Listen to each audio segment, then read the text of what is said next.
the most realistic online racing sim ever made. This is iRacing. Detailed laser scan tracks, fully dynamic real world cars, and over 50 series to choose from. 6 online world championships offering over $100,000 in annual prizes.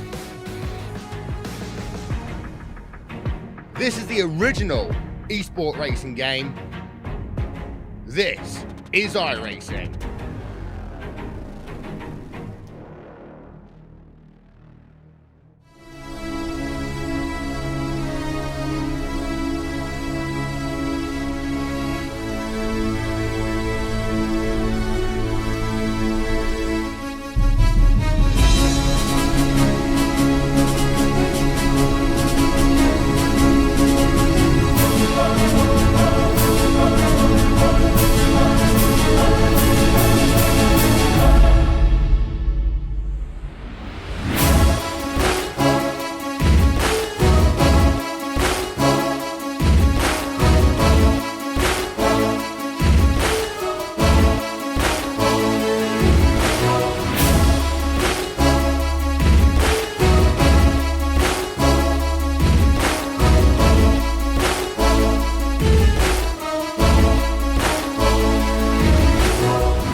Welcome, ladies and gentlemen, to the Dynasty Racing League Cup Series. This is DRL TV. I'm Ryan Branch, joined tonight by Martin Wenzel for the DRL Cup Series Championship race at Homestead. That's right, race number 36 of 36. 10 months of racing for these gentlemen, and it all comes down to the final 4. We had 2 late sneak-ins after last week's race, and what was about as exciting of a race as I've ever watched between 3 of the 8 playoff drivers. But after the dust settled, the mid-season addition himself, John Theodore, and Hunter Johnson in the number 98 emerged as cars 3 and 4 in the standings going into tonight's race at Homestead. Our first 2 drivers headed into it are going to be Wade Homestead, who had an extremely impressive run in the league this year, gathering up 9 wins on his way to second place in the points, as well as winning multiple races in the other 2 series the DRL offers. He told us in an interview last week that he's not turned very many laps at Homestead going into the week, so we'll see if his practice this week has paid off for him here tonight. And last but not least, the final driver who sits atop the point standings with an unbelievable 12 wins and 30 top 5s. He's the winningest driver in DRL history, only losing last year's championship race by a single position in the final race. We have none other than Anthony Burrows. Martin, tonight's going to be insane. I can't wait to see what these guys have in store for us. I mean, let's be honest. The top 4 drivers are not the only good drivers in the league, and it looks like we have a decent turnout here tonight. Who are you putting your money on? Oh, for this race, I mean, Eric Wolf is out there. He's got the best practice time already, so he won this race last year, won the championship. Definitely not going to be easy for these top 4 drivers. Yeah, I'm gonna say very quick last week. I'm just trying to think, like Burrows or Homestead. It's like I kind of want to put my money on Burrows because he always finishes a race, and only once this season was not in the top 5, and I think that was when he finished 6th. So Homestead's had a few times where he has been wrecked out, and so there's a possibility. I feel like Burrows just has this amazing luck that's going to give him that championship this year. Well, we'll see what happens. I know it's going to be good. I'll pull up the point standings here and show you guys how it shook out. Thomas Harmon barely falling out of those standings last week in those last couple laps. Hunter Johnson getting into him, kind of moved him out of the way there. Hunter Johnson was able to finish ahead of both him and John Theodore at the end of last week's race and sneak into that third spot. So Dustin Musial, Chad Presnall didn't have the greatest race last week, was kind of out of it. It was tough for him to make it into this Final Four, no matter what the situation was last week. Same thing goes for Mike Springer in that number 12 car. The car's just not falling their way here at the end of the season, but it's been an exciting playoff series. It's been really fun to watch these guys compete. And we're down to the last 4 of them here tonight. Burrows, Homestead, Johnson, and Theodore. It's going to be a good one. These guys complete some qualifying times. You can see John Theodore on the screen now as he runs around. We will try to grab 1 or 2 of them and see how they feel going into this race here tonight once their qualifying's out of the way. Eric Wolf currently sitting on the pole in that number 24 car. He's joined us for the last race of the season. Kind of had a hiatus from Eric Wolf so far in these playoffs. He did sit them out. Did not want to take playoff positions away from people if he wasn't going to be able to be here for all the races, so he has been sitting out, but awesome of him to turn out for tonight's race, as well as some of these other guys. I mean, good showing here tonight.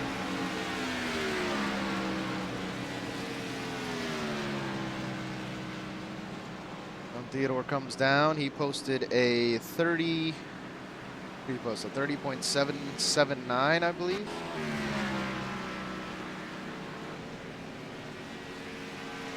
Good work on Theodore's part. He currently holds the 6th position. Anthony Burrows is now in 2nd. Yeah, we got a few drivers. It's going to be a really tough field today because a few extra drivers that haven't had all playoffs and look like they're pretty good drivers. Obviously, Eric Wolf, but then Connor Lane qualifying 3rd there. Yeah, number 27. And you still have all those. Lane. You still have all those guys that were just cut from the playoffs right there too. Justin Bolton coming back and racing this race. So there's going to be some competition up there that Burrows and Houston are going to have to work their way through, along with John Theodore and Hunter Johnson. It looks like Eli Hinton is out tonight in that number 23 car. John Theodore now bumped back to the 7th position. Yeah, you got some names, and this is going to be a race we can maybe talk about some of these guys who hopefully they'll be back next season, and they'll be competing all year, and they'll be sporting those playoff stripes next year. A guy I'm interested about, Josh Mayhew, he's up there. He's been kind of just right there in the mix in some of these past couple races. Yeah, Mayhew doing very well as of late, so I'm excited to see what he can do here tonight. I think I'm going to go down to the track and grab Eric Wolf, pull him in for a quick interview as he holds the pole position currently. Eric Wolf, you got a copy? Sure do. Go ahead. Hey, it's Ryan up in the broadcast booth. Welcome back to the DRL, man. Showed up here for Homestead tonight, and you're holding the pole position. How you feeling? I feel all right on like this track. It's a racy track. Track position is really important, though. Like it's kind of unique in the fact there's 3 lines that can work, but track position you can get bogged down behind 2 guys that you're way faster than. So you have to be on your game all night tonight if you want to have a shot at this. Yeah, definitely not going to be easy. We know you edged Anthony Burrows out at the end of last season here at Homestead as well. Think you can pull it off again here tonight? Oh, I don't know. I'm definitely here to try to win the race, but I'm not sure how it's going to go. It's a lot to put together, man. You got to put together the whole race. These guys are good at it. That's why they're in the Final Four, but I'll definitely give it a good shot. See what I can come up with. Best of luck to you out there. Hopefully we can chat with you at the end of the race as well, man. Have a good night. All right. Thank you. Enjoy. And that was Eric Wolf coming back for this final race at Homestead. Oh, man, I'm excited, Martin. This is going to be a good one. Yeah, I wonder who's going to... I picked Burrows to win, but we saw last night Clay Phillips coming, out of nowhere to capture the championship. That looked like it was totally in Ryan Hesgaard's bag, and it comes down to one race, and whoever wins that one, Hesgaard had some troubles. And it was mostly James Varello that whole race, and then Clay Phillips. And so we've seen that all week here with real life, with NASCAR, with the Cup Series. Joe Logano winning the championship. Oh, I know. Not one of those Nobody big three. expected Not one of the that big there at three. the end. And So- here we have Eric Wolf. We have Eric Wolf and Wade Husted, who we look at as these are the guys. Yeah, both But of them John put together Theodore, just amazing Hunter seasons. Johnson, you know, John Theodore hasn't won a race yet this season, and Hunter Johnson has. So who knows? I mean, one of those guys. I mean, they don't have to win this race. They just have to finish the best out of the four, as well. Hopefully we can crown the winner the champion, but we'll see how that all shakes Yep. out as we do, 200 miles here, 133 laps around Homestead. It's going to be interesting. I know last year pit strategy and stuff came into it, how fast the guys were on pit road. I know that Anthony Burrows would have captured the championship at the end of last season had he stayed out and led one lap. Instead, he short pit both times, allowed Eric Wolf to stay out there on the track, and I think he lost by a point or two, which is just crazy. So there's a lot of things that can play into this, and we'll see what these guys are able to do.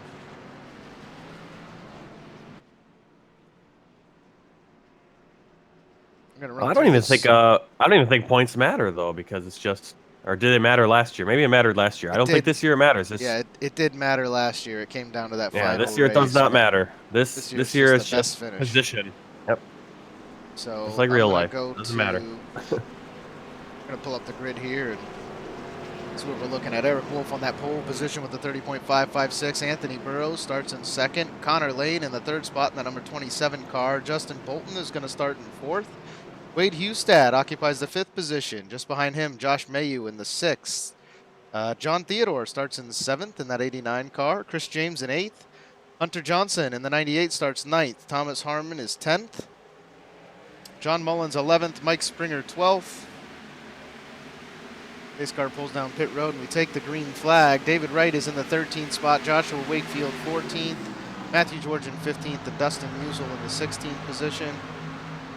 Jim Westerfield pulling up the rear of the field there in 17th as Eric Wolf races down the backstretch, has quite the lead on the other drivers. Yeah, Connor Lane, a bad start. He got passed really quickly by Husted and Justin Bolton. And it looks like Wade Husted was almost trying to make it 3 wide on that backstretch just a moment ago. We have some blinking by the 27 of Connor Lane. Noticed it during the practice session, so hopefully that doesn't occur over and over and be an issue here tonight, as he blinks on and off the track continuously.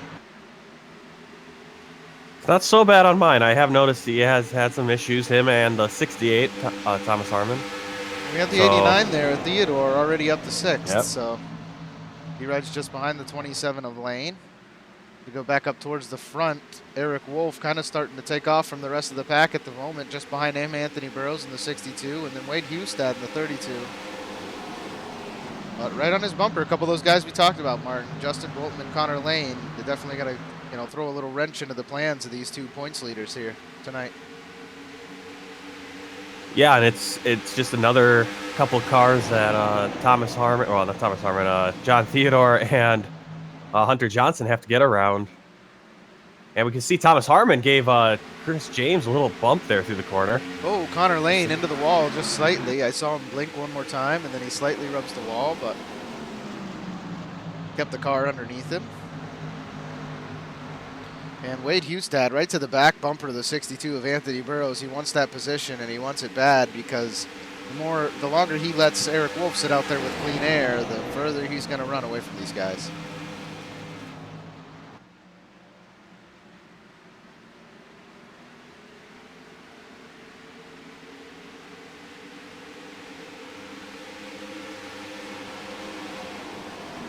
Wade Husted all over his bumper. Martin, that's something we could see here tonight. These guys racing just so close to one another, and somebody lets off the gas or hits the brake just a little more than expected, and you can turn them in an instant and ruin both of their races. So it really is anybody's race here tonight. John Theodore currently is in just as good of a position to win this race as Hunter Johnson is, as Anthony Burrows, and as Wade Husted is. So looks like Husted is going to be able to get the position from the 62 as he still rides to the inside of him.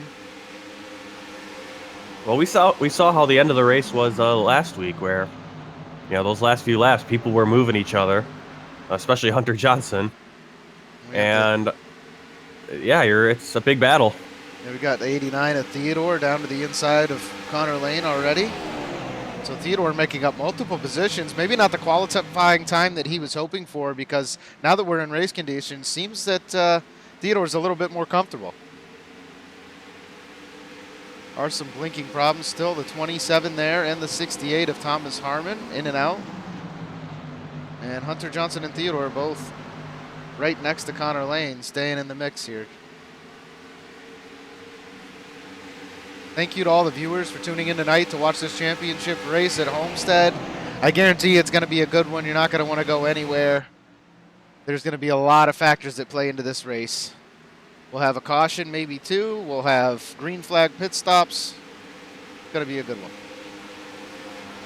If anybody has any questions out there that's watching, please feel free to ask. We have a lot of guys that are in the league, also in the league chat, that can answer questions. But thank you to all the viewers. You know, DRL TV wouldn't be a thing if it wasn't for you guys. So.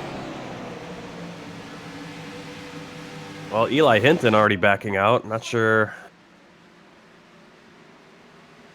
Oh, yeah, he ate the wall pretty hard.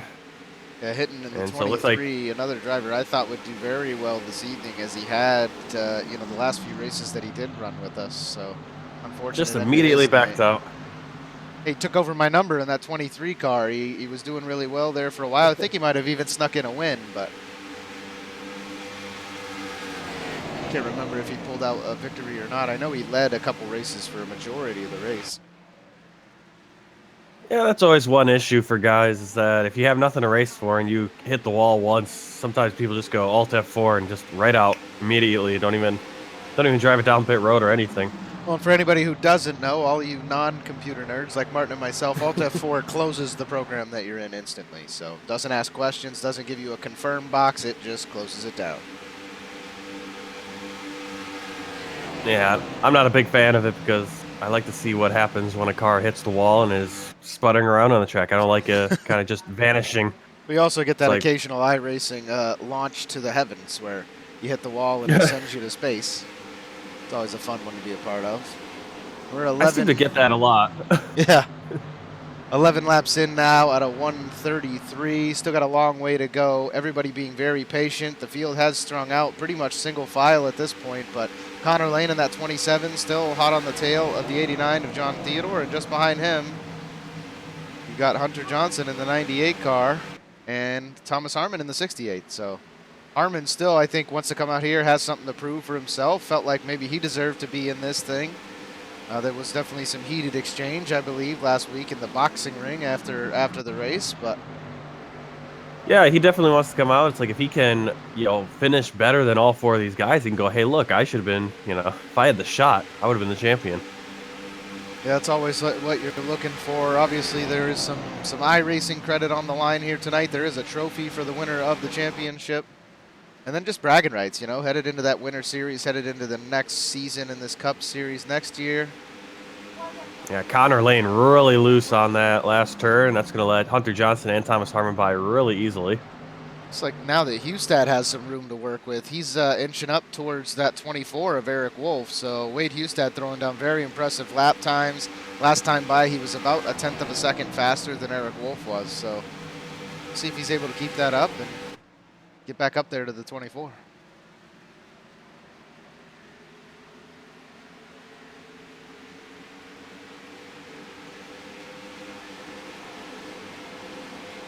Johnson did get cleanly around that 27 car. Now you have Thomas Harmon still battling to get up there to his bumper, but Connor Lane taking a bit of a different line than Hunter Johnson is here. So he seems to be a little faster off the corner, but a little slower entering as he glides up towards the wall. Well, he also seems to be a little less control coming out too. You can see his car wiggling every time he comes out of these corners, so he's just barely keeping that car underneath him. Yeah, there he goes again, kind of wiggling. High speed. You can see the car, moving back and forth. When he's not blinking, I'm only getting him in the picture half of the time, so I don't know how long the league admins are going to let that continue. If it's putting anybody else's race in danger, they will ask him to park his car, both him and the 68, blinking in and out. Yeah, I think right now it's going to be okay for him just because right behind him is Thomas Harmon, so those two guys are really it really affects Harmon more than Johnson having that blinking going on. So every once in a while for Johnson, he's going to get that car going through his car and give him a little shake him up. And then now Hunter Johnson just blinked out for me. So these three cars having a little bit of issues with the server right now. But they're all around each other, so they're not going to hurt anyone else at this point. We're going to go back from the 8th position of Harmon here, and look who's back there. Josh Mayhew in the 9th spot. Mike Springer, that number 12 car we talked about earlier, hasn't had the best of luck here at the end of the season, but consistently runs inside the top 10. He holds the 10th position now. Chris James in the 82 is in 11th, and John Mullins in that 64 car holds the 12th spot. Dustin Musial in the 22 sits in 11th. Or I'm sorry, 13th. And then back from there, after quite the gap, David Wright in that 44, Jim Westerfield in the 4 car, Matthew George in the number 30, and then to the rear of the field, Joshua Wakefield in the number 35, currently sits in the 17th position.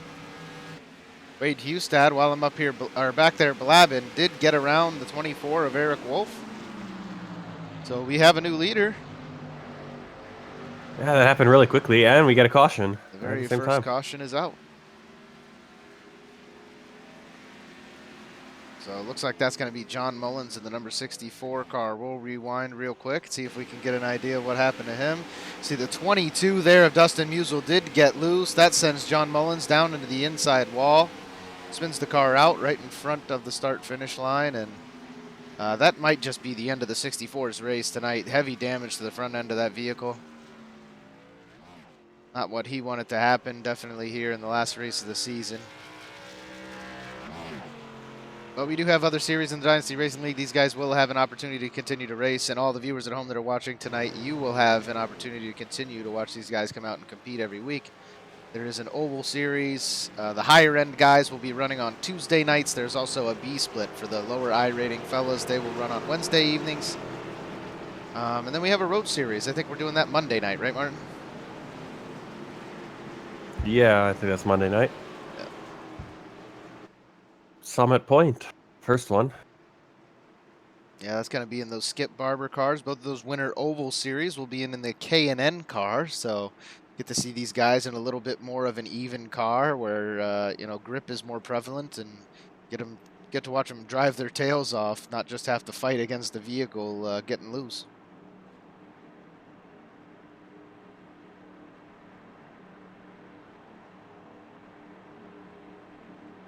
Go down pit road here. Wade Hustad pulls into the box. Nice clean entry. Looks like he got Eric Wolf with a nice clean entry. Anthony Burrows the same. We'll see what times look like as they come off pit road. I assume everybody's going to take 4 tires and fuel here.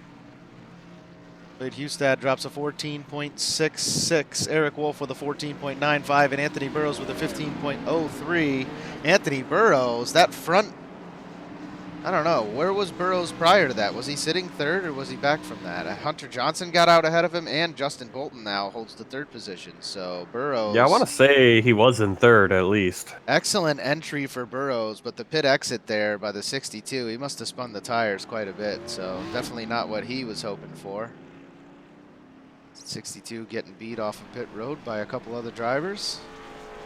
But Wade Hustad did still come out in front of that 24 car. We saw Eric Wolf run away with the lead there in the early parts of that last green flag stint. And Hustad was able to reel him in as the green flag run went on. So we'll see if that was just the tires or if Eric Wolf was burning up his stuff early.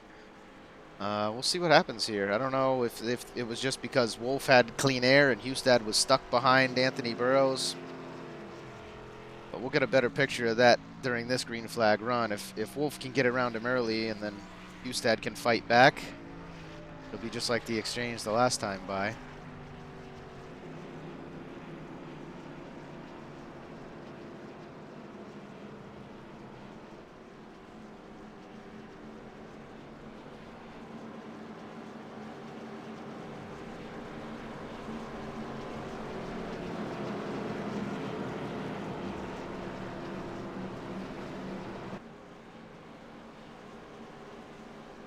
These cars line up 2 by 2.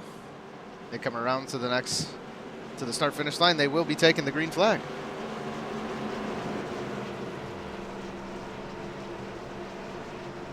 Sounds like we might even have people shutting motors down and stuff here, Martin, thinking about the bigger picture, maybe thinking about fuel runs, etc.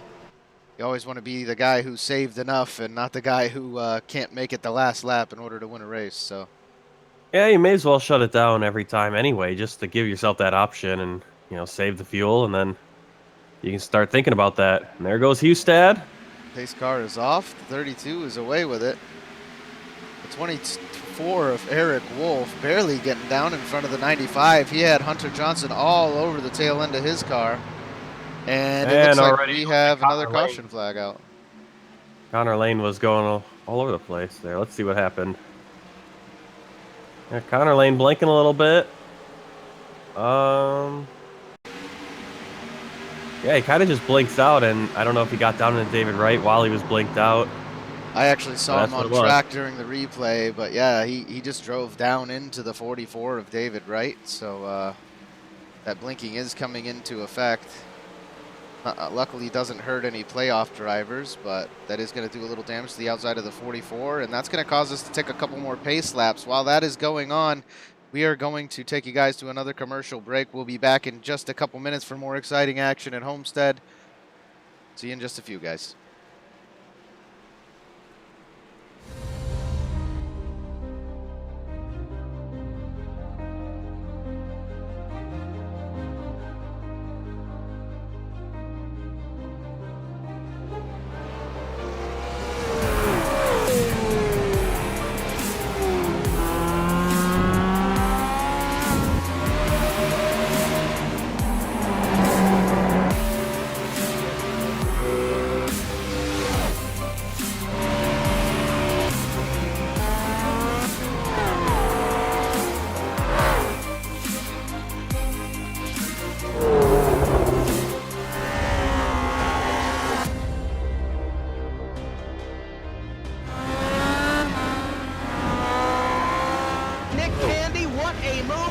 The outside contact made. 56 slides it at a 4.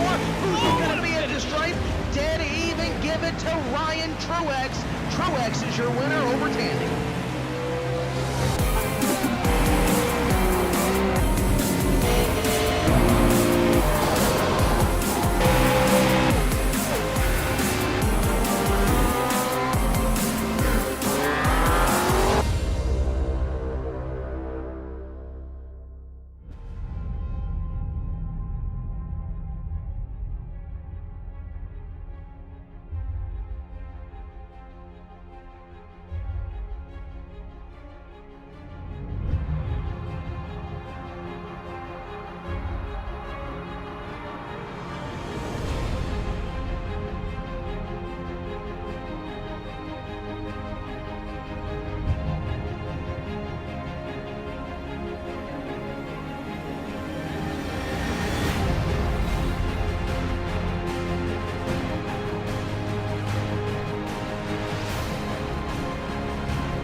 And we're back, guys.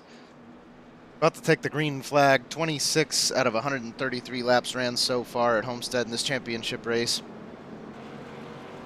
Current leader, the 32 of Wade Hustad. Anthony Burrows, after that pit sequence and that caution flag on the last restart, is actually going to restart 4th.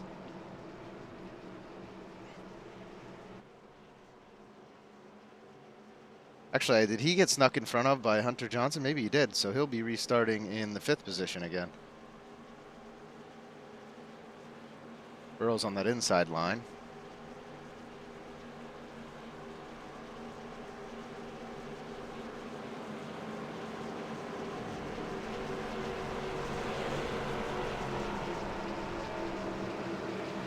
Fairly tight race up front so far. All right, try this again. Oh, wow, I am not live currently. I'm still in replay mode, so these guys did just take the green flag. I apologize to the viewers for that. Saw everything go green, and I did not see the cars take off there, so. Wade Hustad back out to a quick lead. Anthony Burrows down on that inside line. John Theodore peeks out there trying to follow him around the 68 of Thomas Harmon.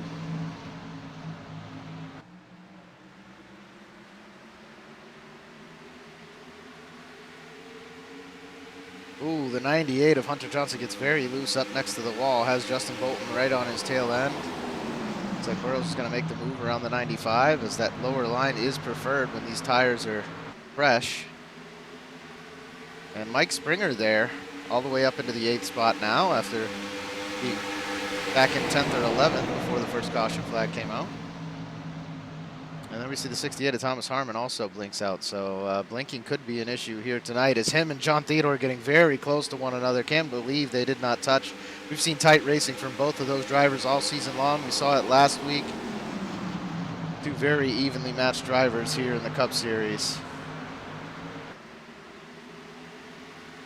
Anthony Burrows swings up the track right in front of the 98 there of Hunter Johnson. So Justin Bolton falls in line behind those guys. Hunter Johnson able to maintain his position in front of the 95, but Anthony Burrows does sneak by, and now he'll look to chase down the 24 of Eric Wolf, as Wade Hustad's starting to put a little bit of gap between him and the 24. So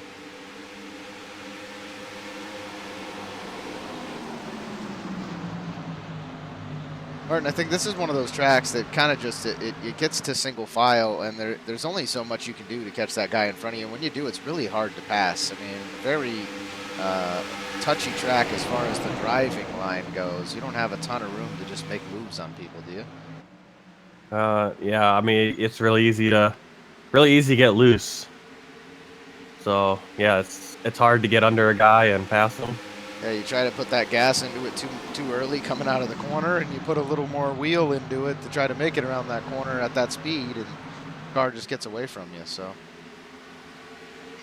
looks like Justin Bolton is going to be looking to make the pass on Mark Johnson here. Unable to hold him off for as long as he would have liked, and lurking just behind them, that 89 car of John Theodore. He wants his spots back. He was leading these drivers, Mark Johnson and the 68 of Harmon, prior to that caution flag coming out. So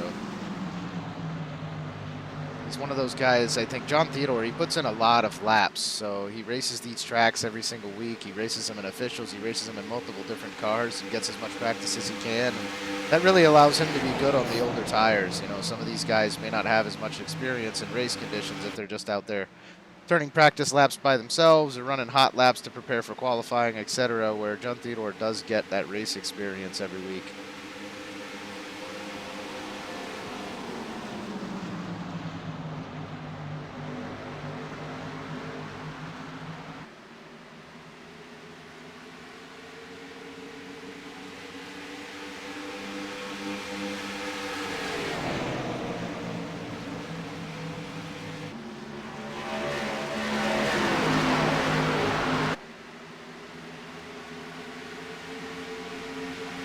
Still seeing some blinking there from the 98. We saw it from the 17 or the 27 earlier, and we've seen it from the 68 tonight. So that is still playing a factor this evening, but hopefully it doesn't cause any more accidents.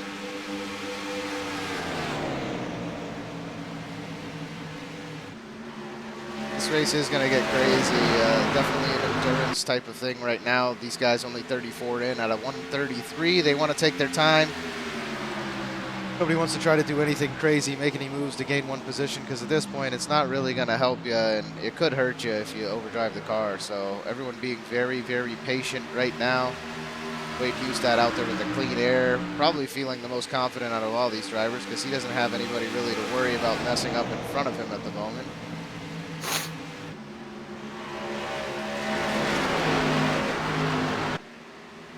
Some of these other guys, I mean, the race could be over any second for them, you know?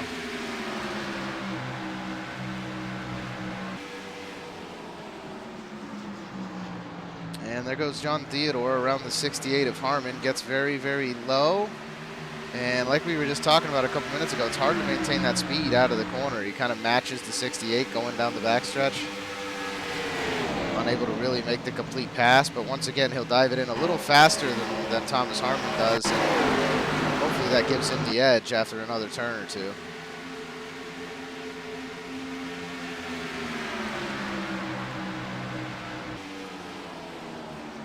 And there it is, John Theodore around the 68. So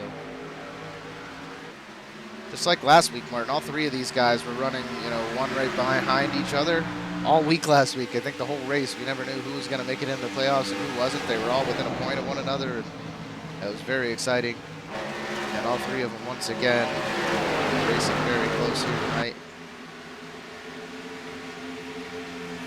The real story is up front. Wade Hustad is putting on a clinic right now, running about a 10th faster than Eric Wolf in that second position, and Anthony Burrows, he's running about two tenths faster last time by than the 62 of Burrows. So things keep trending this way. Anthony Burrows is going to have a fight on his hands at the end of this race, and right now it's looking like Hustad's fight to lose.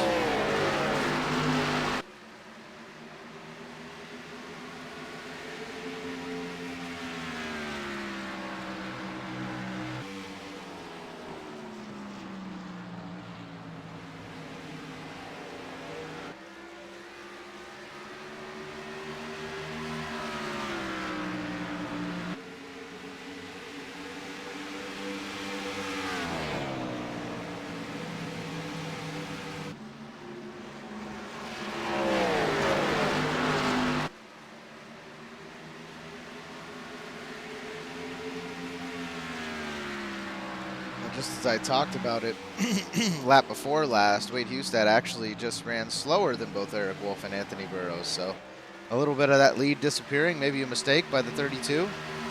And the gap is not as big as it was prior. All four of those drivers, you can see them in one frame there. So Justin Bolton now pressing the 62 of Burrows, non-playoff driver, challenging a playoff driver, and that's definitely going to make Anthony Burrows a little nervous. He does not want his championship hopes shattered before the final 10 laps of this race. Yeah, and we're having a really good race, though. I mean, those four guys are in the top six. It's just two non-playoff guys, Eric Wolf and Justin Bolton up there.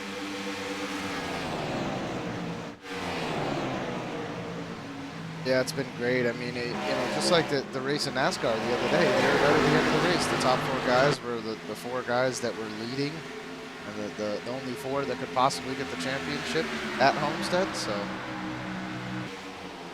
and I don't know, Martin. You know, the least expected driver to win, that's the one who ended up taking it home. So, I don't know. Who do you expect to win this the least? Obviously, Theodore currently sitting in the worst position out of the four, but he is hot on the tail of the 98 of Mark Johnson. And if he can get the pass around him, he's got nothing but clean air in front of him for quite a ways until he meets another pack of cars. Yeah, I'd say John Theodore is the one I expect to win this one the least. I suppose, considering he hasn't won a race this year, but you never know. He has been very consistent, getting regular top 10, top 5 finishes, so see if he can put something together here at the end of this one and actually come away with his first victory. How sweet would that be? Get your first win in the Dynasty Racing League and you make it the championship race. I mean, that too, anybody else who's in the league or in any other league in iRacing or, you know, wants to compete in this league next year, just get out there and race and be as consistent as you can. You don't have to come out and win races to make it into a shot at the championship. So, John Theodore proving that to everyone.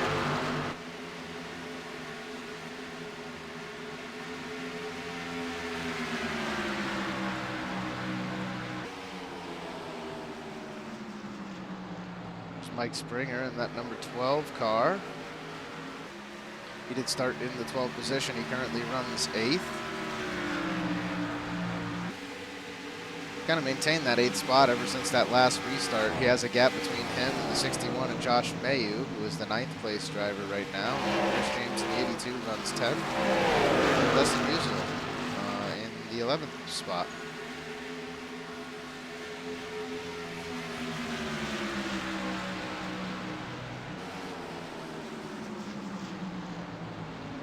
So Dustin Musial did cause that incident early with John Mullins, did get down to the 64. John Mullins currently runs in the 16th position, 3 laps down. So the 64 is hurting back there. Can't be happy with the way this one turned out.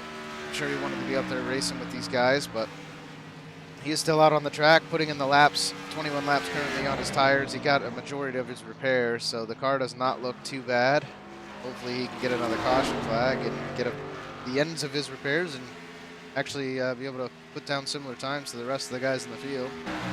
Yeah, he was racing pretty well these last few races. I'm watching John Theodore and Thomas Harmon. Harmon's all over his bumper, and it looks like Theodore's just going to let him go by here. Yeah, again, or at least let him have that low line. Don't want to make that mistake early. Try to hold the position for too long and end up getting turned because of it, but he is going to try the crossover move. Lets Harmon take the better line and get around him on the corner, but then he swoops back down to get to the inside of the 68. Yeah, it looks like neither one of them's faster than the other. They're just kind of right on top of each other, and really what it's going to come down to is one guy just kind of letting off the gas a little bit and just giving the position completely away, which I don't think John Theodore really wants to do. No, he doesn't want to do it, but at the same time, he probably isn't any more comfortable running next to the 68 as he is running right on his bumper. So, see if the 68 gets a little bit loose right there, the 89 has to dip down to the inside. Probably had to get let out of the gas a little bit just to avoid him, and that's what you don't want to happen. You don't want to put yourself in a position where if a guy in front of you makes a mistake, you have absolutely zero chance of reacting to it. Well, that's what the last few laps have been with these two. It's just been they're right on top of each other, and now Theodore's in the position that Harmon was in, being behind. But a few laps earlier, when Harmon was behind him, he was right on his bumper, and just a little wiggle, just Theodore misjudging something, and that's the end of Theodore's championship run. And that's someplace I don't think Harmon really wants to be either. He doesn't want to cause something like that. I know a car he might want to cause something like that too. That 98 in front of him did kind of push him out of the way last week and ruined the end of his playoff hopes. Not that I'm saying the 68 would come out and do something like that, but that type of stuff has to be running through your mind. I know it was on Sunday when I watched that race. You had Martin Truex running just behind Joey Logano. You thought he had the chance to maybe bump him out of the way like was done to him at Martinsville. The only reason Logano made it into that Final Four, and it just makes you wonder, if the 68 gets the opportunity, will he hit the 98 or not? As they are now racing side by side. Mark Johnson did almost get into that wall, or even might have scraped it just a little bit, slowed himself down. He's been running a higher line. I'll tell you one thing. There on the outside. Harmon's not going to cut him any slack. That's for sure. No, he isn't. Now, Harmon really had to slow down there on that turn. That's going to let Theodore right back in on his bumper.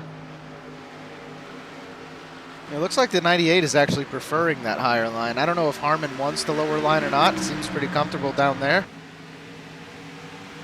Well, I was just going to say here again, we're watching these three guys just like we did last week, and I'm going to go jump up and see what's going on in front. Wade Hustad has a nice sizable lead over Justin Bolton, who's running second, then Eric Wolf and Anthony Burrows. So Burrows has some real estate to make up to keep his championship hopes alive.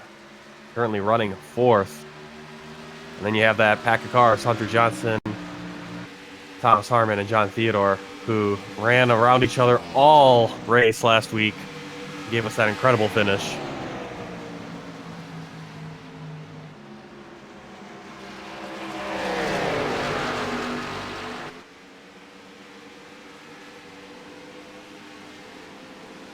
Was a really good finish. It looks like they have another car wanting to get into the mix a little bit here. It's 12 of Mike Springer starting to catch up to the back of him. So Yeah, I think if Mike Springer got wrecked out early in that race last week, and that kind of shattered his hopes, but I think he would have been right there with them. I mean, these 4 guys are always racing around each other, it seems, especially in the last couple of weeks. well, we are now 35 laps on the tires at a 1.5-mile track. Things are getting slick out there. You're looking at about a 2-second fall off from their best times that they posted in the evening and the times that they're posting now. So I don't know, over 2-second fall off, Martin. There's no way these cars are easy to hold on to right now.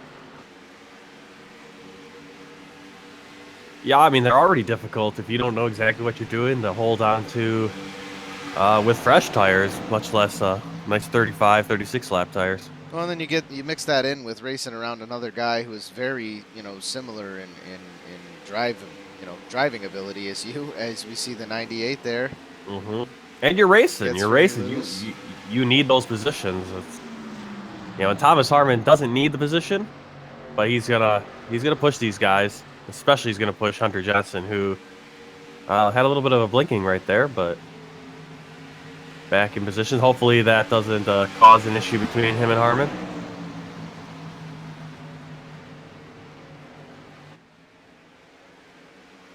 Side by side through that corner. Oh, but all of them loose. This is insane, man.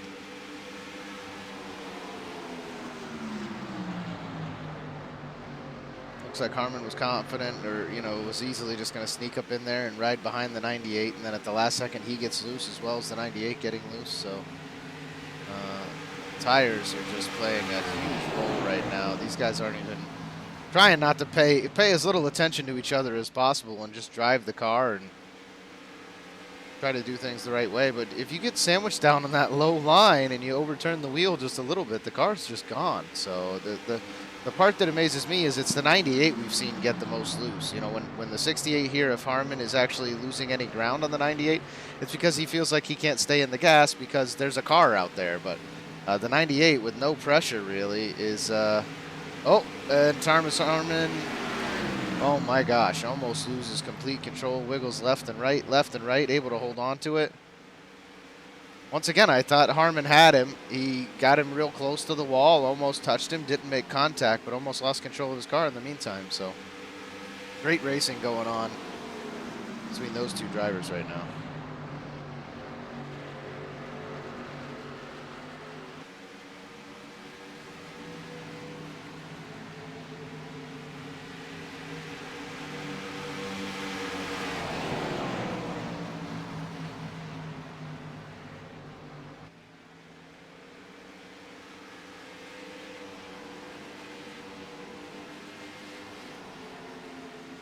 And now Theodore caught up to the back of the 68 again. So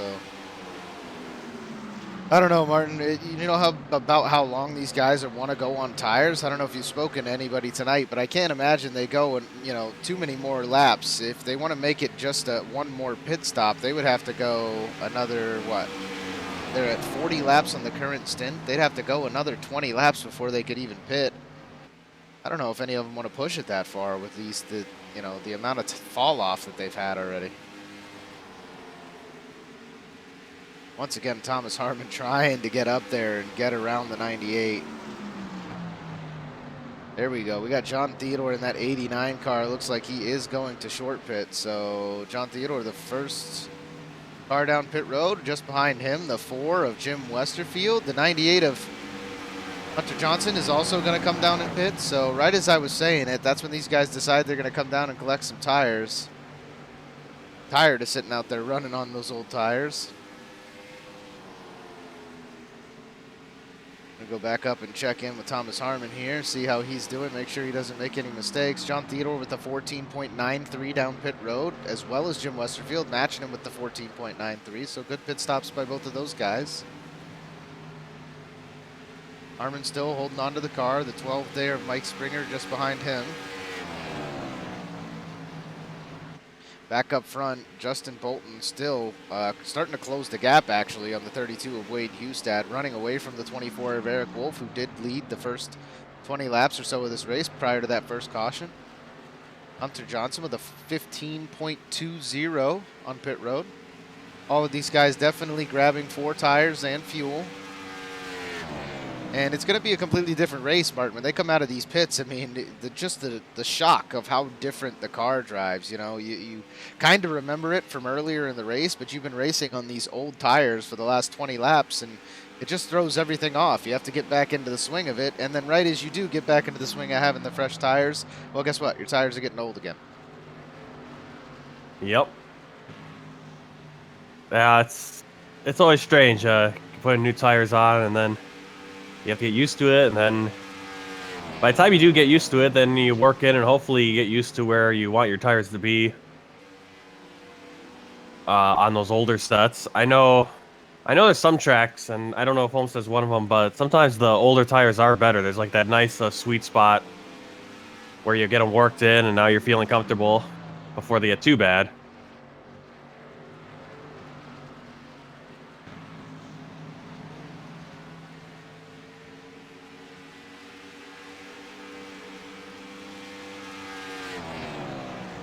So right now, our leaders, we have 10 guys out there currently with 45 laps on their tires. If they continue to stay out here, we just had Matthew George come down and get himself a pit stop. I would say if they stay out, Martin, what do you think? They make it to lap, what, 75, 80?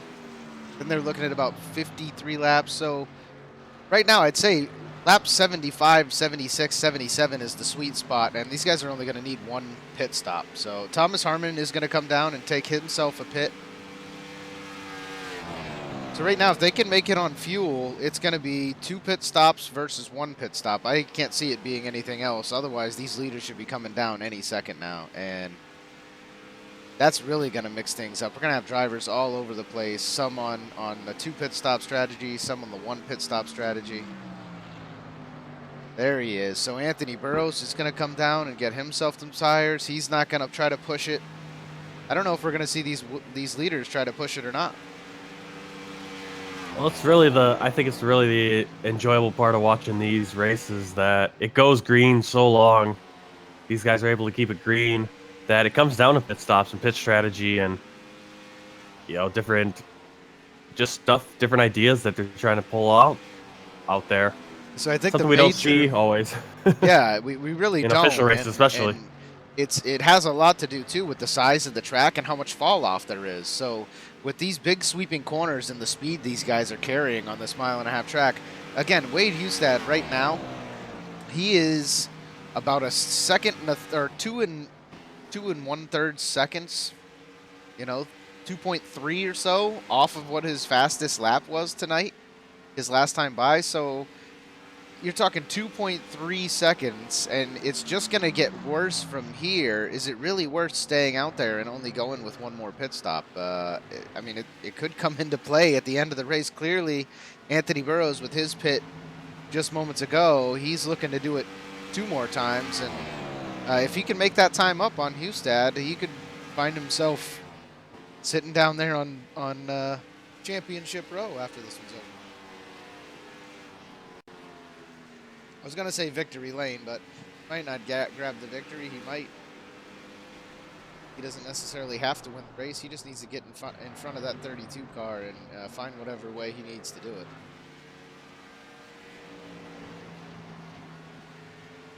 As I was saying earlier, that 64 of John Mullins is going to come back down, stays on pit road for quite some time. Clearly did not get all the repairs that he needed earlier. Josh Mayu is going to come down and pit. So I really do see this, you know, Justin Bolton, Eric Wolf here, Mike Springer, and that number 12 car is still out on those 50-lap old tires. Chris James in the 82, Dustin Musial in the 22. David Wright in the 44. These guys have to be staying out and just going for one more pit stop. I can't see them doing anything else because it would be senseless to try to pit right now and plan to pit again.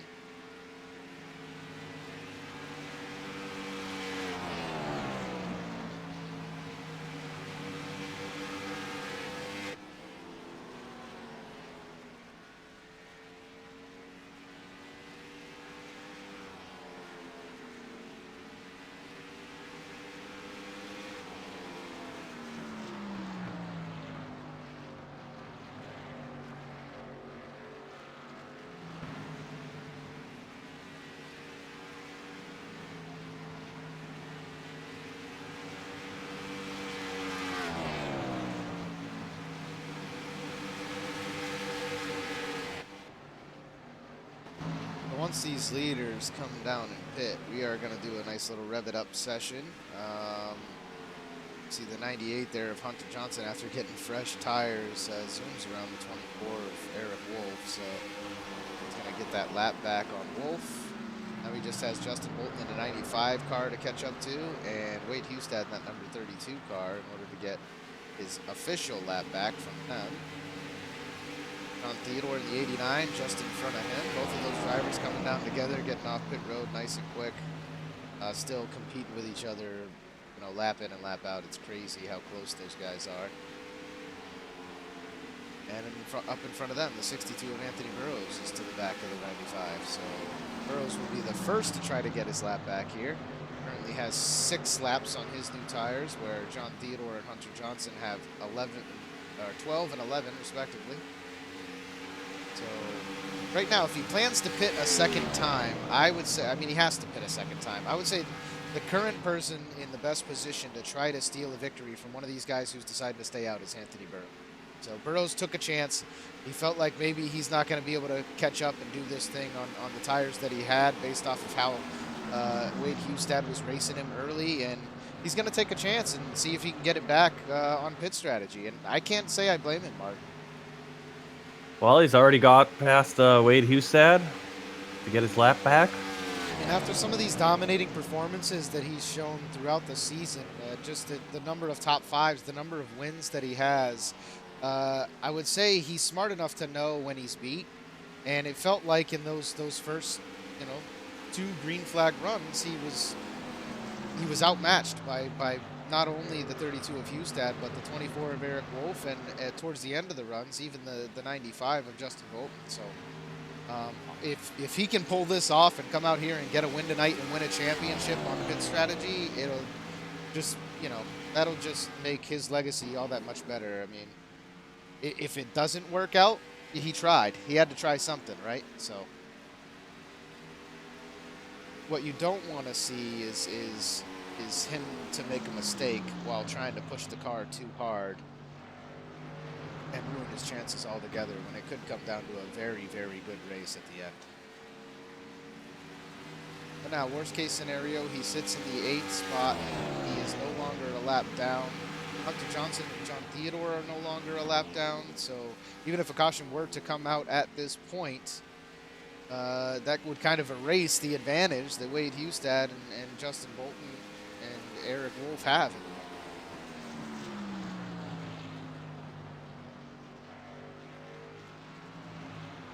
Ideally, Anthony Burrows wanted the caution to come out immediately after he passed Wade Hustad, so he could just stay out on about 6 lap old tires and do his thing, whereas Hustad would have had to come in for fresh ones. But now we see Eric Wolf coming down pits. Mike Springer's going to come down pit road. Dustin Musial in that 22 car. Chris James in the 82. All of those guys down pit road. So the only ones left out there is Wade Hustad, Justin Bolton, and David Wright. Joshua Wakefield in that 35 car. We've seen him towards the back of the pack all night. He's one of the, no offense to the 35, one of the weaker drivers in the Cup Series. It's a little tougher for him to hold on to it. Maybe should be in that B Series rather than the Cups, but 52 laps on his tires, Martin. We've seen some self-spins from Joshua Wakefield, and that can be scary to race around a guy, on tires that old,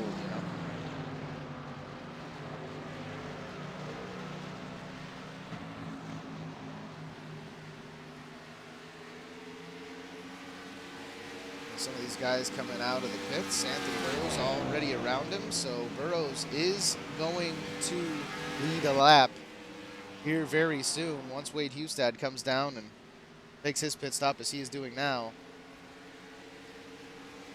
So next time by, Anthony Burrows will lead a lap.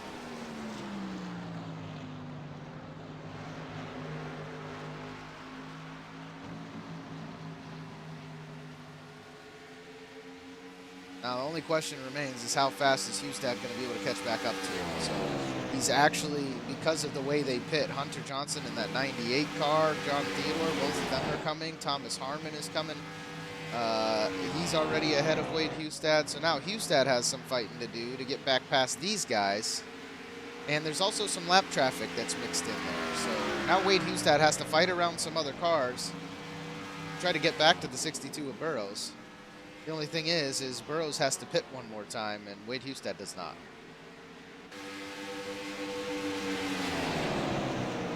We will see some crazy back and forth as this thing continues to move. Chris James, only 3 laps on his tires. He's going to move to the outside of the 62 here of Anthony Burrows.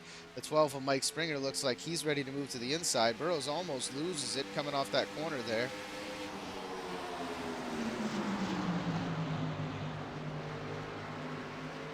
And both 82 and the 12 of Springer easily around the 62 of Anthony Burrows on those much fresher tires. So that is our leader right now, guys. Anthony Burrows in first. We have Hunter Johnson in the second position, over 6 seconds back. John Theodore runs in third. Thomas Harmon in the fourth spot. And Wade Hustad, who does not have to pit for the rest of this race, currently runs in fifth. Justin Bolton in the 6th spot, who came in 1 lap prior to Wade Hustad, and Eric Wolf in the 7th position, who came in 2 laps prior to Wade Hustad. So things still looking just as they were earlier. The only question here is how are the times going to work out, where these guys are, 5th through 7th are going to be racing on very old tires towards the end of this race, where Burrows, Johnson, Theodore, and Harmon will be on much fresher tires at that point in time. However, right now they're on fresher tires than the other guys, so it really, it's going to be a tough one. How fast does the fall off occur is the big question. Anthony Burrows last time by already ran a 32.358, whereas Wade Hustad ran a 31.115. So over 1 second, Wade Hustad was able to make up on the 62.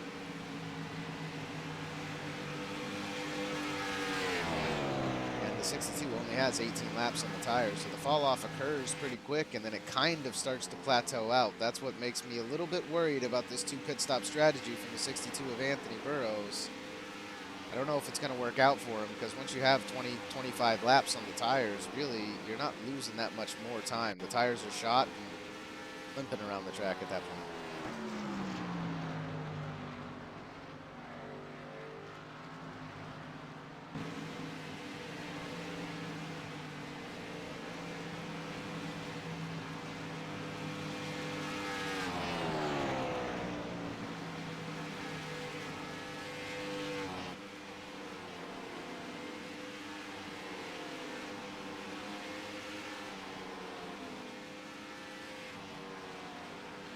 Well, guys, I am going to go down to the track, probably into just a scenic view here, and rev it up a bit, let you guys listen to the sounds of iRacing. So we'll be back in just a couple minutes.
As we are back from that brief intermission, looks like Anthony Burrows is going to come down and grab another pit stop here. So him and Jim Westerfield both coming down pit road to get more tires, more fuel. And Burrows did it before he was passed by the 32 there of Wade Hustad. So he's short pitting, trying to get this run early and see if he can make up the time on the 32 of Wade Hustad. And we'll see if it pays off in the end. Hustad 19 laps on the tires right now. Burrows is going to come off with fresh ones and just giving it a go, seeing if he can make something happen. Wade is able to get around the 30 there of Matthew George and is currently comfortably sitting out there in the lead. 2.7 seconds back of him is Justin Bolton in that number 95 car. And then about 5 seconds back of him is Eric Wolf here in the number 24. So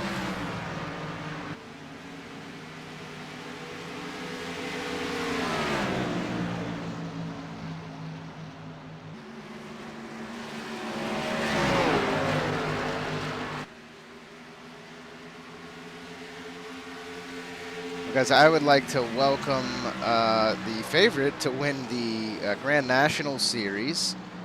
Last night had some unfortunate stuff happen to him, but he is going to join me in the booth here for just a few minutes as Martin Wenzel seems to be having some connection issues. Ryan Hesgaard, you got a copy? Yeah, man, go ahead. I know you've been watching the race, at least on YouTube, if not in the session. What do you think of Burrow's pit strategy? From what I'm seeing, I don't know if it's a good strategy late if there were more laps. I just don't know if he can make that time up. He's definitely going to be faster. I don't know if he's going to have enough time. Yeah, I was telling the viewer just a bit ago, I think things start to plateau. The fall off happens very fast at Homestead, and then times don't really fall off a whole lot after about 20 laps on the tires. I mean, between 20 and the 50 laps, we're really only seeing about a second, where the first 20 laps we're seeing a second and a half. So I don't know if he has enough time yet either. I mean, he's definitely going to give it a go, though. He currently sits in 8th. He is a lap down, but it won't be too long before he's catching back up to those guys and making some passes on the guys that are on the lead lap. So yeah, I think his best bet right now, I think, is going to be a late race caution. I think would really help him out. He'd have it's got to happen quick. 5-6 laps, it's too late because he's going to be pinned that lap down unless he gets a lucky dog. It's going to be exciting. If he's within that 28-second mark, he might be able to get there. Getting there and passing him is a completely different thing, but I'm excited to see how this is going to pan out, that's for sure. Definitely not going to be easy. So, last night at Homestead, what ended up causing you issues? I mean, you were the strongest driver in that series for a majority of the races. I think you came away with something like 10 wins or something crazy like that in that B series. Unable to put it together at Homestead. What happened there? A combination of things. I think, I didn't get a lot of practice. Gear hunting opened. So the real life will always take precedence over iRacing. So I went home and did that, and I came back home Sunday night, and I practiced all day Monday, and I just wasn't as confident on the long run. I knew if we could have a short run car and I could get out front, track position was going to help me, but I could never get it. So, just a bunch of things, and then I kind of misjudged. When I took tires there, I was significantly faster than I don't even remember who it was, and I don't really know what happened. I didn't watch any replay or anything. If he got in the wall or let off to not hit the wall, and I misjudged it, and I just had to hook my only chance of not completely destroying my chances was to spin it out and hope not to hit anything. And just unfortunate that I had I got it parked, stopped, I hit the wall there a little bit, nothing bad.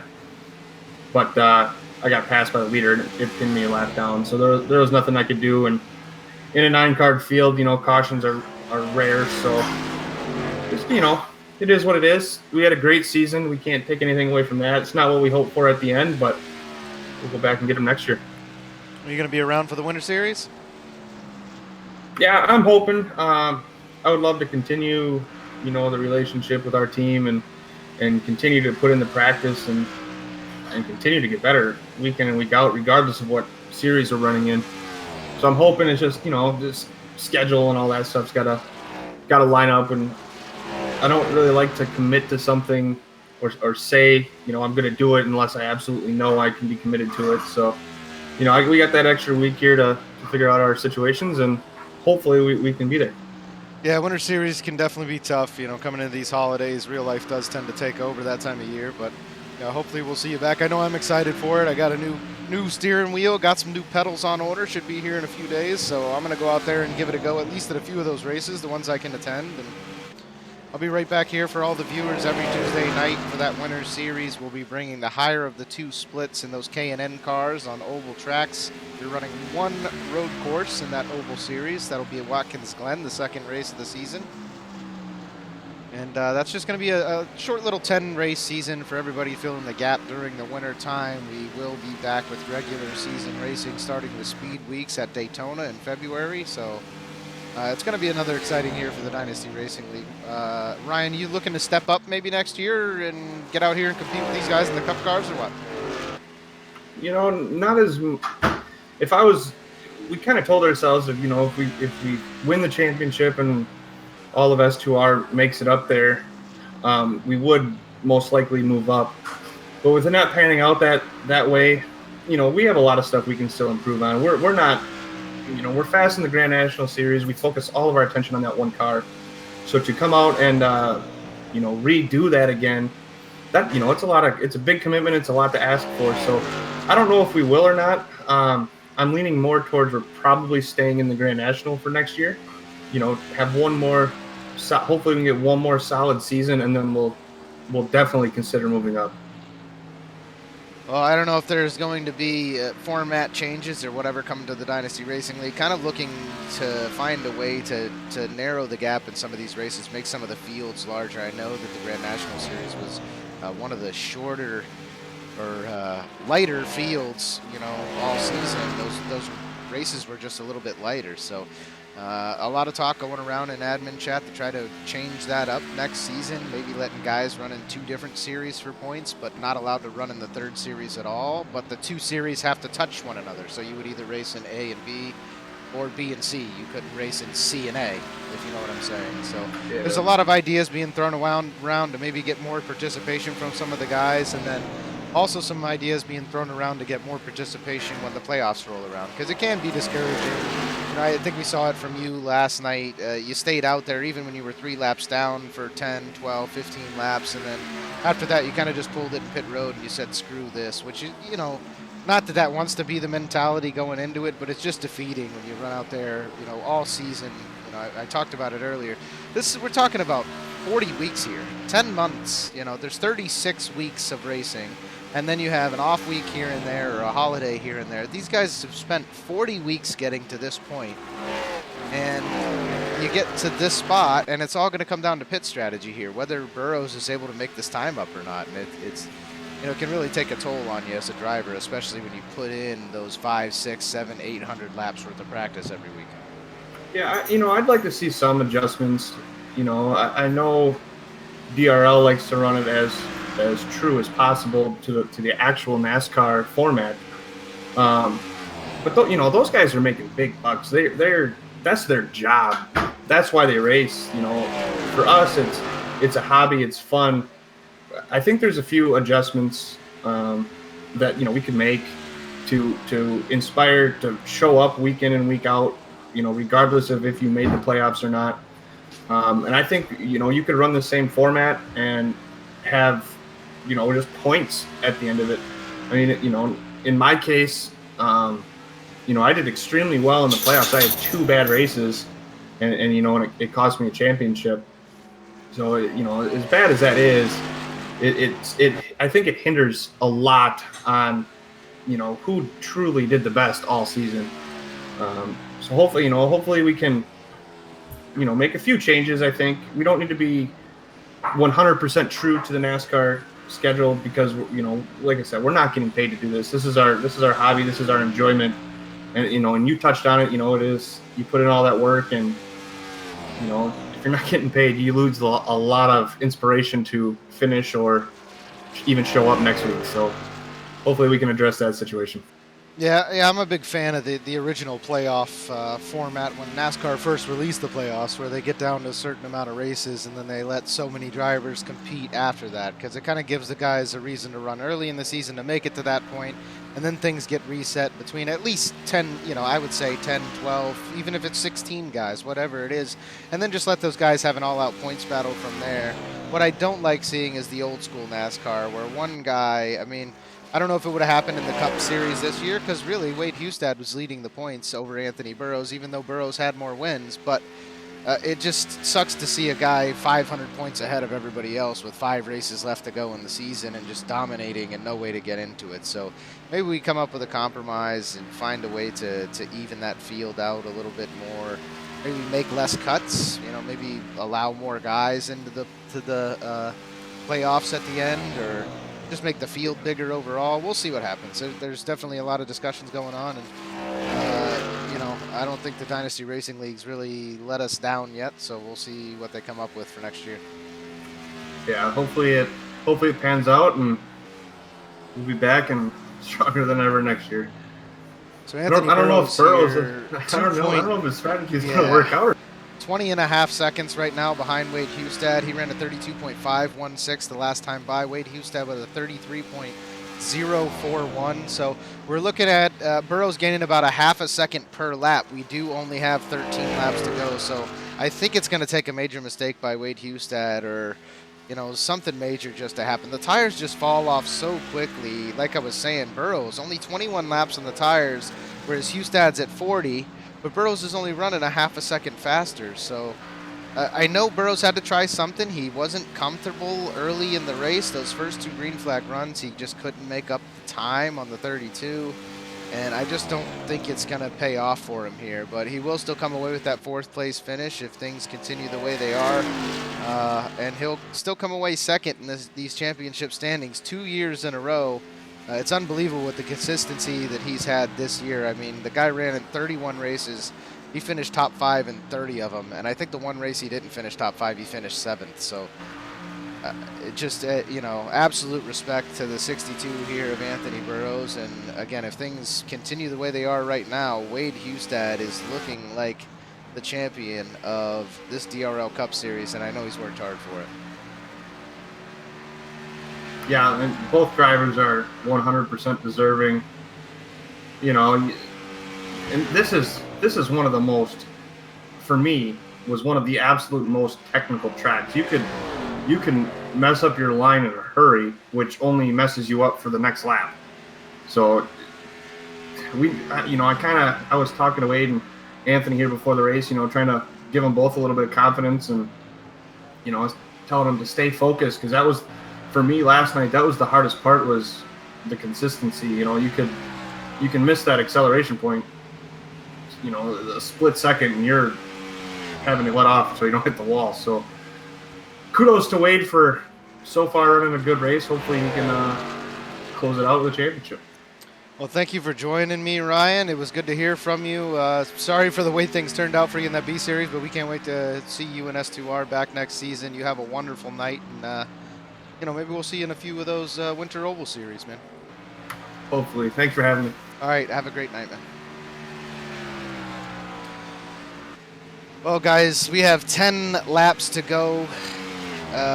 It's been interesting, to say the very least. Wade Hustad's been so consistent all night long. 2.93 seconds in front of second place to Justin Bolton in that number 95 car. You see him just back here, trying to catch the rear of the 98 of Hunter Johnson, who still sits 1 lap down. So Hunter Johnson and John Theodore following that same exact pit strategy that Anthony Burrows did, trying to make it pay off. But it looks like the one pit strat there after those early cautions was the way to go, and Wade Hustad showing everybody how it's done right now.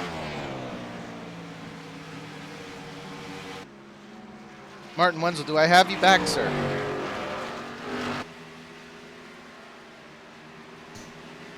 Uh-oh, not hearing a whole lot from Martin. He might break in and out here. Martin comes to us live every Tuesday from China. So it is actually about 10 o'clock in the morning for Martin right now over in China. Been an integral part, obviously, of the Dynasty Racing League. He's the one who brings these graphics to you guys on the screen every week. He's absolutely an asset here at the DRL, and I'm so glad to call him my co-broadcaster, but he seems to be having some technical issues tonight. Martin, can you hear me?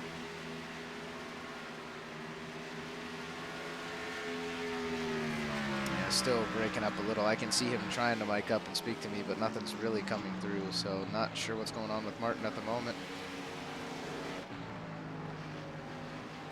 Wade Hustad still in first. Justin Bolton in that black 95 car runs in the second spot. Anthony Burrows only about 5 seconds back of Eric Wolf now, so he might be able to grab a position there. We do, however, only have about 7 laps to go, so Burrows ran a 32.777 the last time around, where Eric Wolf ran a 33.201.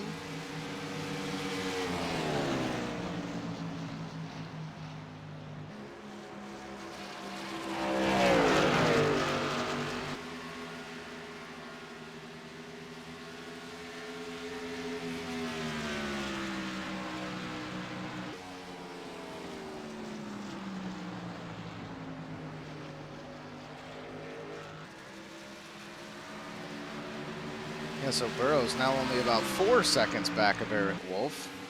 See Wolf there 14 seconds back of the lead.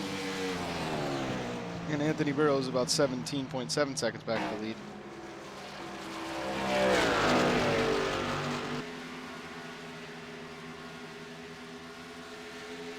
Five laps remain at Homestead, Miami, the final race in this DRL Cup Series, the DRL Championship on the line, and Wade Hustad poised to take this one home, guys. Thank you to all the viewers for tuning in tonight. Everybody in the chat, please post up, show your respect, and tell, root for your favorite driver out there. Let us know who you love in the league and who you want to see back next year, and give us any suggestions that you have moving forward. We would love to hear them. I hope everybody's enjoyed the show tonight. Not been that super tight, crazy racing. We had some awesome racing earlier in the evening by Thomas Harmon, the 89 of John Theodore, and the 98 of Hunter Johnson. Those guys still continue to race around one another, but they are a lap down at this point. The only real fight, if he makes a mistake, is between the 32 of Wade Hustad and the 62 here of Anthony Burrows, who was giving it everything he has to try and capture a championship. But it looks like for 2 years in a row, the 62 of Burrows is going to just barely miss a championship after being so dominant all year long.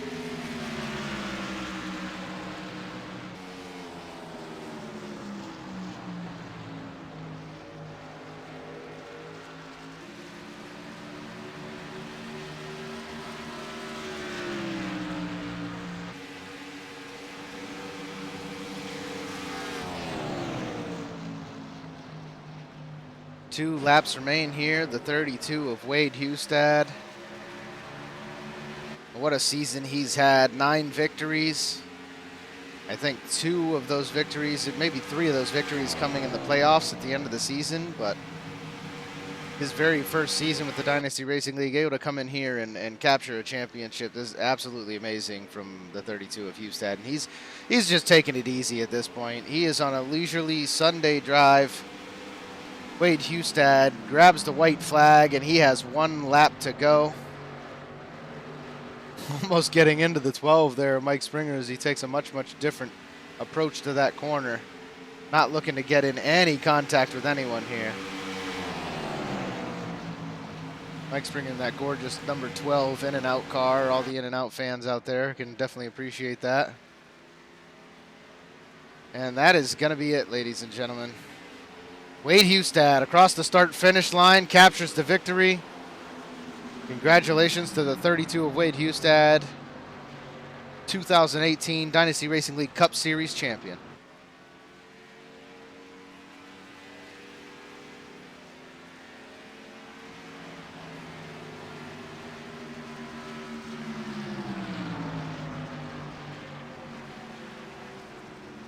I'm going to quickly run through these official results, show you guys the results of this race, and then we're going to go down to the track and we're going to talk to some of these guys about the race they just had, chat with the Final Four, see how they feel about their pit strategies and if they thought it was going to work, and kind of try to get an idea of where Anthony Burrows was in his mind, as well as the 32 of Homestead, and see how comfy he was running out there in front, just trying to stay consistent.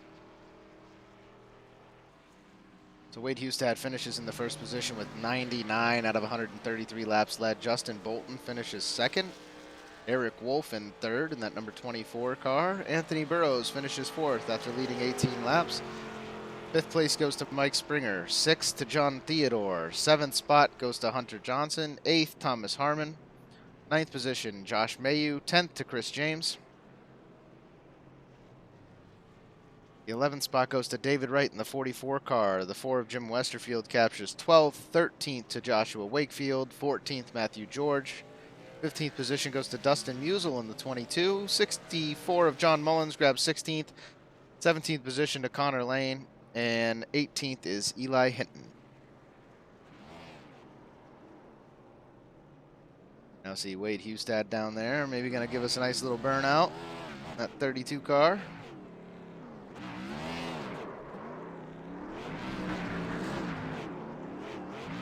That's your DRL Cup Series champion right there, guys. He wins the race at Homestead. He captures the championship in the Dynasty Racing League. iRacing credit and trophy to go along.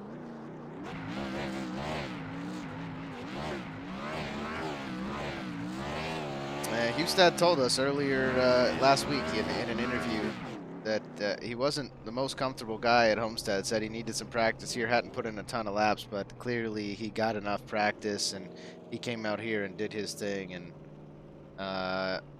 he's really shown some absolute amazing driving skill throughout the season, winning not only races in this Cup Series, 10 of them now, but multiple races in other series. This is not the only car he can drive, it's not the only car that he practices, so the 32 of Wade Homestead just absolutely impressive this season.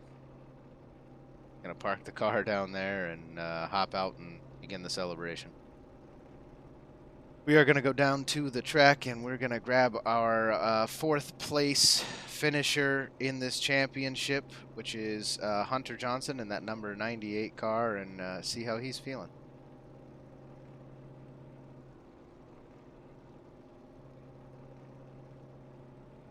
Hunter Johnson, you got a copy? Yes, sir, I do. Hey, it's Ryan up in the booth. Things might not have worked out the best this evening. Tried a little bit different of a pit strategy there at the end, taking 3 pit stops after those initial caution, or 2 pit stops, I'm sorry, after those initial cautions rather than 1. But you do come away with a 4th place finish in the DRL Cup Series. This is your first season with the league. How are you feeling, sir? I'm feeling pretty good, considering as I really didn't get much practice this week because I've been kind of a little busy on doing a couple things. But other than that, this race was really fun. I'm glad that I ended up joining DRL. It's a very awesome league. I've had a blast since I've started.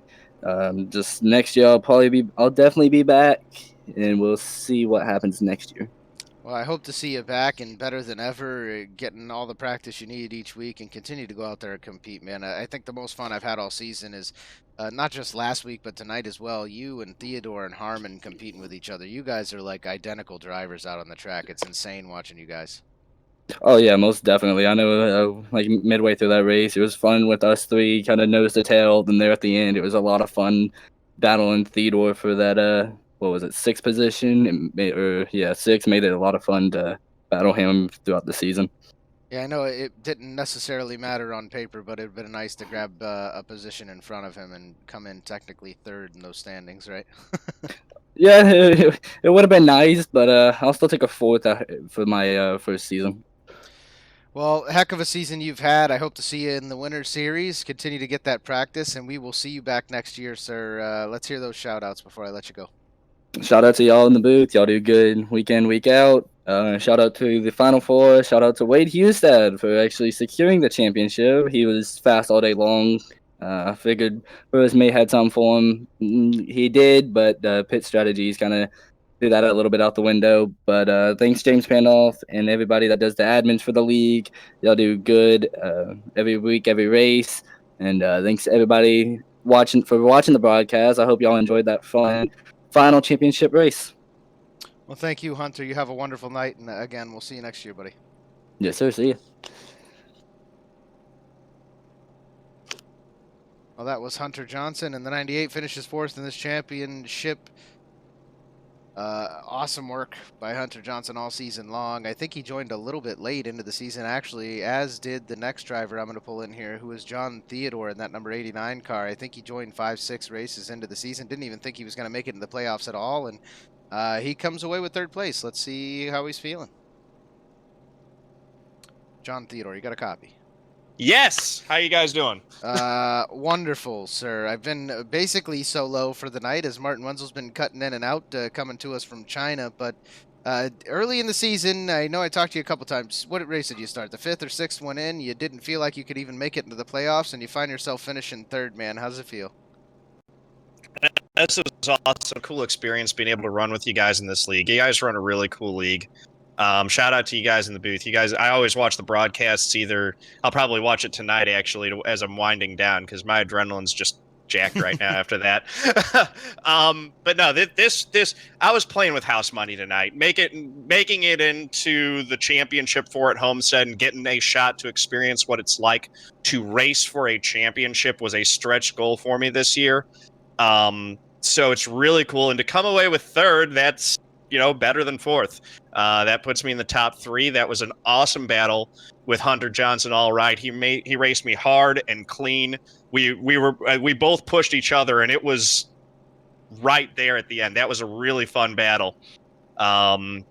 Big shout out to Wade. He and Anthony have been just a cut above all the rest of us all season long. And Wade really knocked it out of the park tonight. That was an impressive run for him. Got to also throw in, Corey Bush. It has been an honor and a pleasure carrying the name of someone and a paint scheme of someone who's a true public servant in every sense of the word. She didn't win the primary and get into elected office this year. I hope that she runs again because, as I've said all along, she is absolutely the type of person that we need representing us.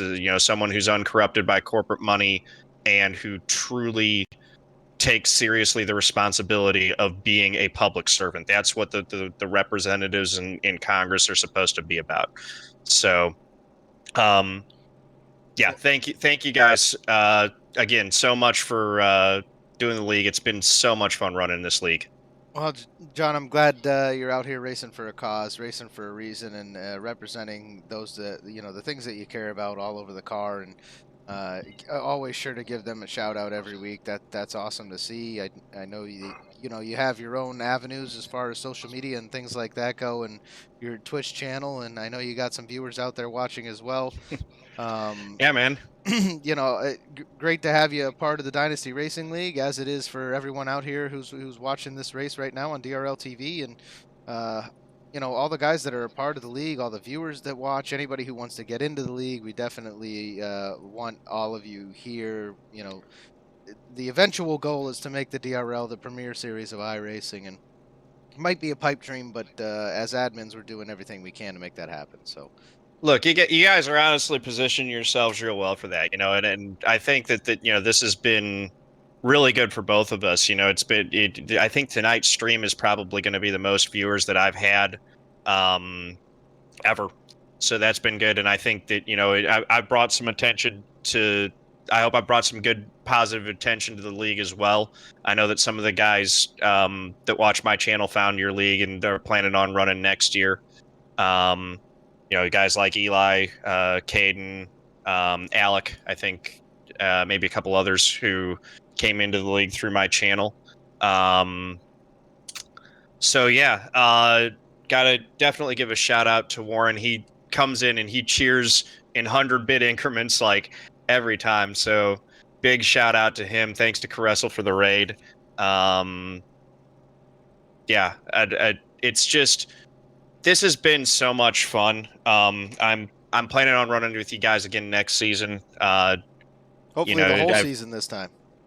Definitely the whole season. It's going to be nice running start to finish, and I'm running the same 3 leagues that I ran this year, and I'm going to actually run them start to finish. So that's going to be nice.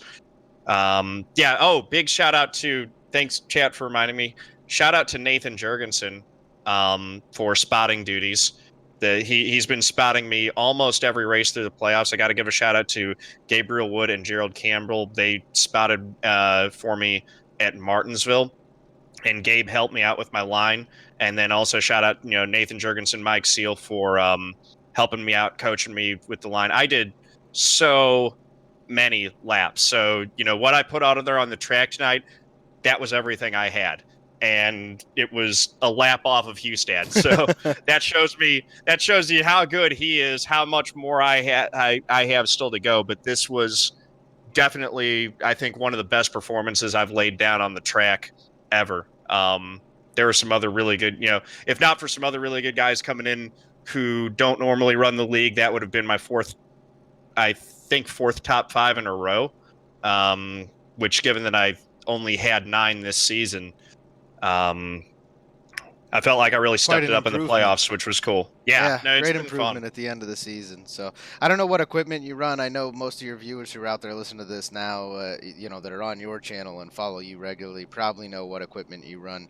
I talked about you earlier in the race about how much practice. I know how, I've seen some of your stuff. I know how much you practice and you really get out there and put in the laps under racing conditions and under a long green flag run conditions. And you get, I feel like maybe each week you come in feeling better about the longer runs than anybody else because you get that in-race experience. So, you said it's everything you've got. I know you have racing talent. I've seen it. And I know you put in the practice. So I don't know what equipment you run. I don't want to get into all of that on the broadcast, but maybe look into a couple equipment upgrades, see if you come back next year and compete for another championship, man.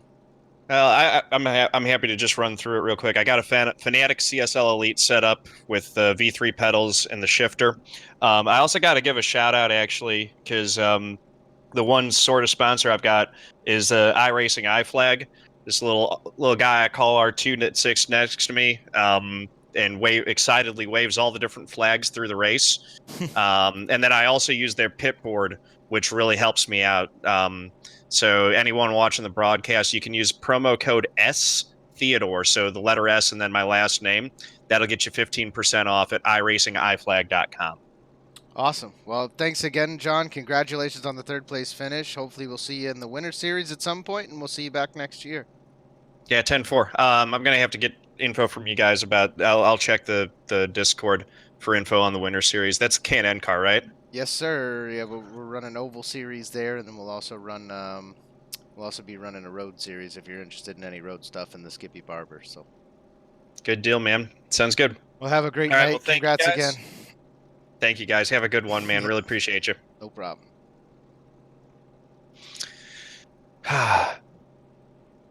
Well, guys, that was John Theodore. He did come in 3rd in this championship series. We're going to go down and grab Anthony Burrows, again, the winningest driver in DRL history. 2 seasons in a row, unable to put it together at the very end. Maybe Burrows needs to start practicing at Homestead a little earlier in the season, because this guy always makes it here. He has no issue making it here. He makes it here by a large margin typically, and he just can't put it together in that last race. Tried to go for it with pit strategy. We'll see what he has to say. Anthony Burrows, you got a copy? Yeah, I got you. Hey, man, I almost feel terrible for you. That's 2 years in a row you barely lose the championship, unable to put it together at Homestead. Tried some pit strategy there. What were you thinking with that? I don't know. I just didn't really have much for weight, and I just wanted to try something different by short pitting. I didn't think he would do a one-stop till the end, so I don't know. Just didn't really work out. Just beat me today. I had absolutely nothing. I thought I got in a good amount of practice. I was feeling really good going into it, but just obviously didn't have the speed today. Well, listen, man, don't get down on yourself. You've been amazing all season long. Winningest driver in DRL history. I think that's the 5th time I've said it tonight, but you're the best of the best, man. You come away with another 2nd place finish in the championship. I think there's a little bit of iRacing credit in there for at least 2nd and 3rd, but are we going to see you back next season for the 3rd go-round or what? Yeah, for sure. This is definitely the best league I've ever been a part of. Yeah, definitely looking forward to next season. Hopefully Wade's racing again. It'd be cool racing it out with him. Well, listen, one more time. after the So- upgrade from season 1 to 2, I can't imagine what the competition's going to be like next year. But with 30 top fives out of 31 races, I don't see you having much of a problem, bud. Yeah, definitely a season I'm proud of. Just would have been nice to close it out, obviously. Yeah, definitely a big shout out to Wade for winning it tonight. He earned it. Sound like you're feeling a little bit under the weather. I hope you feel better. You got a shout out you want to give to anybody before I let you go tonight, bud? Yeah, definitely a big shout out to Wade. Shout out to Hunter and John for making it in the Final Four as well. Fun racing out with them tonight. Yeah, huge congratulations to Wade, though. Shout out to you guys for putting on the broadcast this whole year. You guys did an amazing job. So, sorry. Yeah, thankful for you guys putting on the broadcast each and every week. And James and all the admins for all the hard work they put in each and every week to make this league possible. Well, Anthony, that's my that's my 31st time interviewing, not including pole positions throughout this season, and hopefully there's many more interviews to come. Congrats again on the second place finish, and we'll see you again next year, man.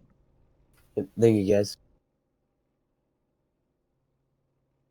Well, that was Anthony Burrows, our second place finisher in the championship of the DRL Cup Series, and we are going to go down and grab our champion who's just been crowned here at Homestead, Wade Hustad, the 2018 Dynasty Racing League champion in the DRL Cup Series. Hey. Wade Hustad, you got a copy.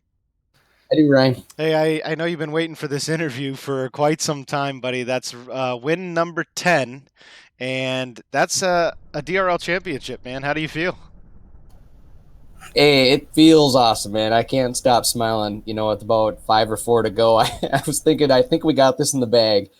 But honest to God, I knew everything came down to tonight. We had to be on top of our game.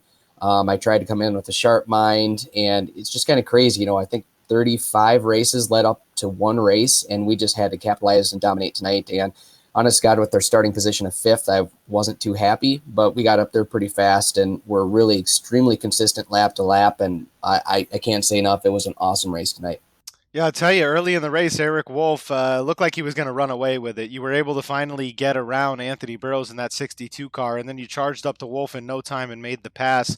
Once you got it, you didn't really give it up, other than that pit strategy by Anthony, where he led 18 of those laps. But you were the class of the field tonight, man. You have been a lot recently. It looks like I interviewed you last week. I told the viewers earlier that you said you hadn't put in many laps here at Homestead, and obviously the practice paid off this week. Yeah, this was really the first time here at Homestead. I didn't know what to expect here, you know, as far as the yellows go, speed with some of those other guys. And we had some dark horses tonight. Justin Bolton joined. You know, Eric was on the racetrack as well. So it's good to have some of those names pop in, and hopefully we see them next year as well. But honest to God, beginning of the season, I didn't think we'd be here tonight. The Cup car was a struggle initially, just with it being new to me. I think we've really got that learning curve down. So next year should be hopefully another phenomenal year. And let's hope that we get some of those viewers, people that are watching tonight, to join for next year. And we definitely want to bring in more talent. It'd be awesome if we had Cup qualifying, you know, week in, week out with the Cup Series and all the other ones as well. So to end tonight, cap it off with this win and also the championship is what we wanted to do, and we accomplished it.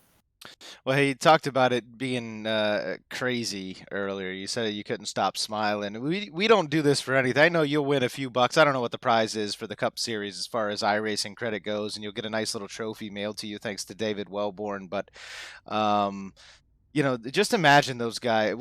Imagine being Joey Logano right now. You know, not only did you win a championship, but you did it on national television in front of millions, and you won a few $1 million for doing so. So I just 40 weeks went into this. I've been here for 40 weeks broadcasting you guys. I get to watch every friggin' one of you guys come out for at least, you know, 85-90% of these races, and it's been an absolute pleasure. I've interviewed you quite a few times. I heard Presnall out there on YouTube, or Team Presnall was the YouTube name. I don't know if that's Presnall himself or his wife or whoever out there rooting go Wade Hustad, but It's a pleasure to be a part of, man. It's like a big family. I'm happy to be a part of the DRL, and I hope you are too, and all of the viewers out there can see what we're building, and really make this thing bigger and better every year. That's all we're trying to do. If we can get even half of the improvement year 1 to year 2.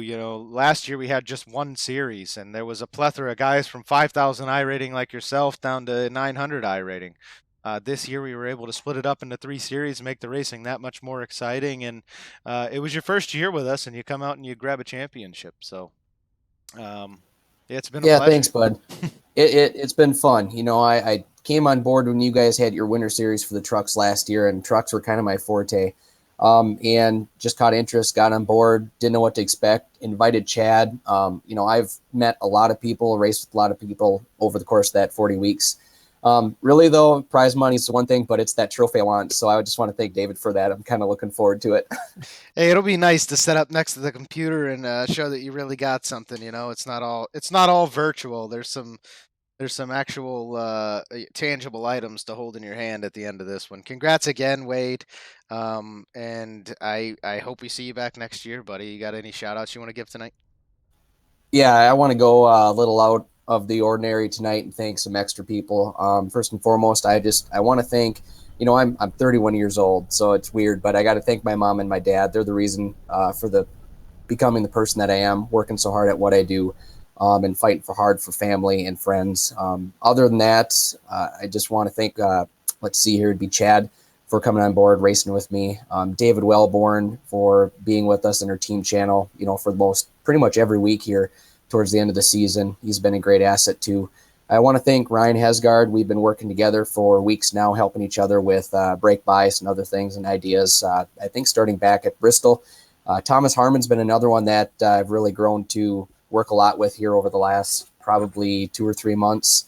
Mike Springer's another one that I really appreciate racing with. He's a great guy. Spencer Tart's another one. But overall, Anthony and Eric, they both are phenomenal drivers, extremely pleasant to race with on the track. They're nice and clean, hold their line. You can count on them where they're going to be coming out of the corners. So some of the racing we have has been a lot of fun. I don't want to make this any more longer than I have to, but just for all my friends that have supported me through the years, racing the real world and then now in the virtual world. And anybody watching tonight, thanks for coming on board and adding, some of those view counts to the YouTube stream. And JP, let's see here, Ryan. Boy, I'm going to forget some of you guys. Just everybody who's been a part of the Dynasty Racing League to make it happen, doable, everything you guys have put in for the time, money, dedication. It's greatly appreciated. And if I'm forgetting anybody, I'm sorry, but it's been one hell of a night, and I'm happy as hell. Well, I'm sure the adrenaline's pumping. It has been absolutely an amazing season. Congrats again on the championship, and we will see you next year, buddy. Go chase another one. Sounds good, man. We did it. Have a good night. Yes, sir. Well, that was Wade Hustad, your DRL Cup Series champion.